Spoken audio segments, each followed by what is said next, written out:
All right, let's jump into this one because I do think this is a critically important topic. And Aaron, I'd love to get some perspective of you, and we will use some examples. Can you explain what debt recycling is, please?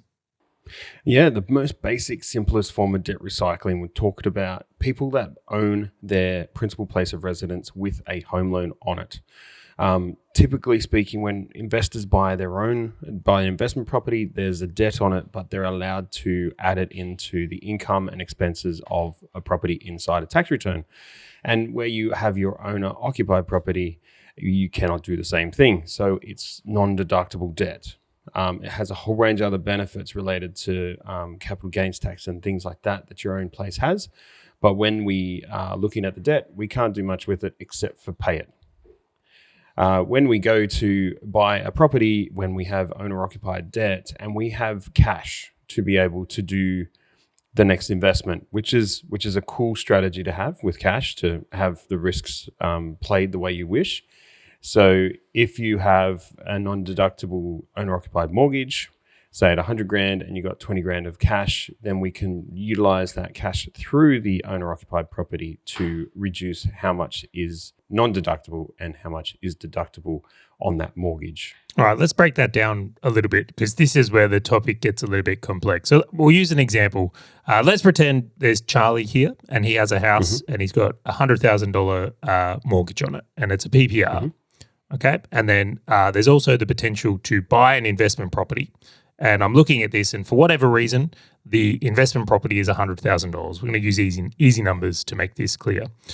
If I've got $20,000 in cash, which I was potentially going to use as the 20% deposit, and in Charlie's magical world, let's just be clear, properties are 100 grand and there's no stamp duty.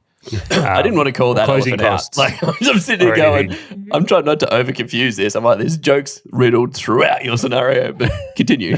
Charlie's magical land. We continue. Yep. So I've got that $20,000 in cash, which I was going to use as a deposit for my investment property.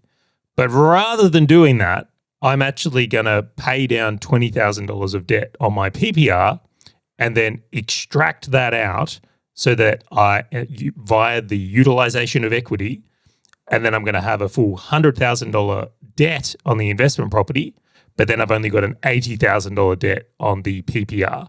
So in effect, when I say PPR, principal place of residence, so in effect, what I've done is lower the amount of debt I have on my principal place of residence, which is non-tax deductible, and I've increased the amount of debt that is in my investment portfolio, which is tax deductible, which means we get to counter it on that income there.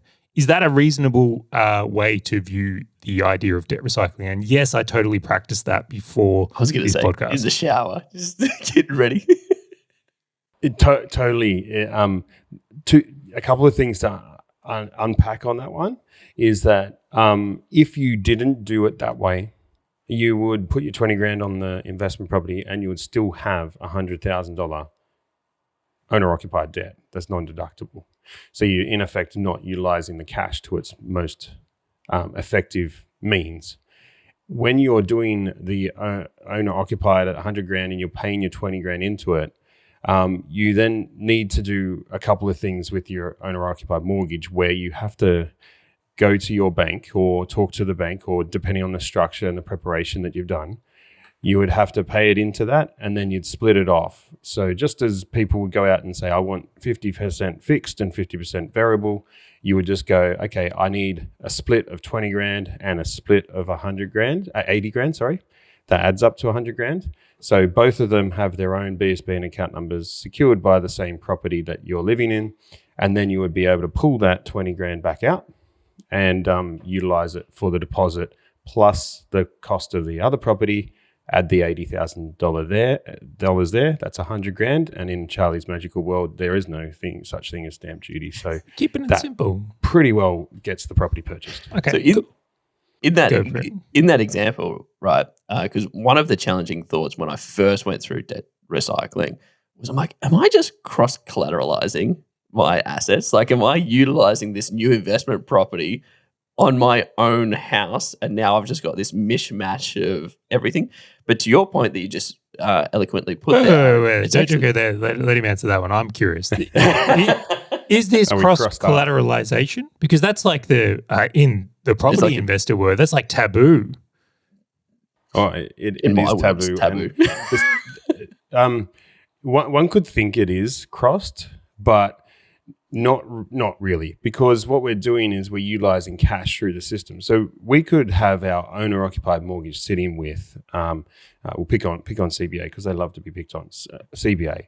Then we're going to go for an investment property and it's sitting with someone like ING.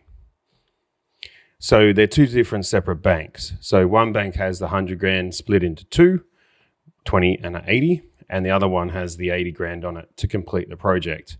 So what you've effectively done is you understand the amount of equity that is used to purchase the property investment versus having just the 100 grand owed at, say, CBA and the 100 grand owed at CBA, and you haven't contributed anything. When you get the mortgage documents, you got two properties instead of one.